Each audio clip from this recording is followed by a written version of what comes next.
मतदानाच्या 11 दिवसानंतर मतांची टक्केवारी कशी वाढली? संजय राऊतांकडून निवडणूक आयोगाच्या कार्यपद्धतीवर संशय. निवडणूक आयोग मोदी शहांच्या हातातील बाहुले असल्याचा हल्लाबोल. महाराष्ट्रामध्ये 5 टप्प्यामध्ये निवडणूक घेण्याची गरज नव्हती. मोदींना सभा घेता याव्यात म्हणून 5 टप्पे पाडल्याचा पवारांचा आरोप. मतदानाच्या टक्केवारी संदर्भात देखील पवारांनी व्यक्त केली चिंता. एफआरपीची संकल्पनाच आम्ही सुरू केली. एफआरपी वरून टीका करणाऱ्यांना त्यांचा अर्थही कळत नाही. मोदींच्या आरोपाला शरद पवारांचं जोरदार प्रत्युत्तर. मंत्री उदय सामंतांचे किरण सामंतांकडून विधानसभेची तयारी सुरू. तर किरण सामंत राजापूर लांजा विधानसभा लढवणार असल्याची सूत्रांची माहिती.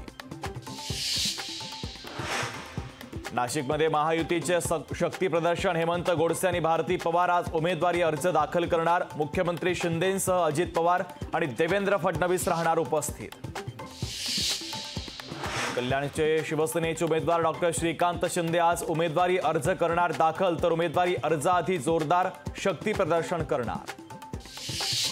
धर्माच्या आधारे आरक्षण देणार नसल्याचं लिहून द्या. गुजरातमधील प्रचार सभेत पंतप्रधान मोदींचं काँग्रेसला आव्हान. मुंबई महानगरामध्ये पहिल्या तिमाहीत 54,000 कोटींच्या घरांची विक्री. तर ठाणे, डोंबिवली, उल्वे, कांदिवलीतील घरांना ग्राहकांची पसंती.